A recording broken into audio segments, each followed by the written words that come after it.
ఈ వారం ఓటీటీలో వచ్చిన సినిమాలు చూస్తే మీకే ఒక సందేహం వస్తుంది.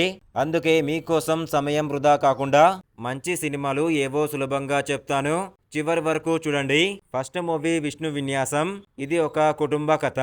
మన ఇంట్లోనే జరిగే విషయాలు లాగా అనిపిస్తుంది. మొదట నెమ్మదిగా సాగుతుంది, కానీ చివరికి హృదయాన్ని తాకుతుంది. కుటుంబంతో కలిసి కూర్చొని చూసే సినిమా ఇది. కుటుంబంతో చూడడానికి సరైన మూవీ ఇది. Second movie land lord. ఇది ఒక ఉత్కంఠభరితమైన కథ. ఒక ఇంటి యజమాని చుట్టూ జరిగే విచిత్ర సంఘటనలు. ప్రతి సన్నివేశం తర్వాత ఇంకేమవుతుందో అనిపిస్తుంది. చివర్లో వచ్చే మలుపు మీకు షాక్ ఇస్తుంది. ఉత్కంఠాన్ని ఇష్టపడేవారు తప్పక చూడాలి. థర్డ్ మూవీ సీతా ప్రయాణం. ఇది ఒక మధురమైన ప్రేమ కథ. ప్రయాణంలో ఇద్దరి మధ్య పెరిగే అనుబంధం చాలా నెమ్మదిగా అందంగా సాగుతుంది. చూస్తే మనసు ప్రశాంతంగా ఉంటుంది. ప్రేమ కథలు ఇష్టపడే వారికి బాగా ఉంటుంది. Fourth movie house made. తెలుగులో ఇంటి పని మనిషి కథ అన్నమాట. తెలుగు డబ్బింగ్ లో ఉంది. ఇది కొంచెం గంభీరమైన కథ అన్నమాట.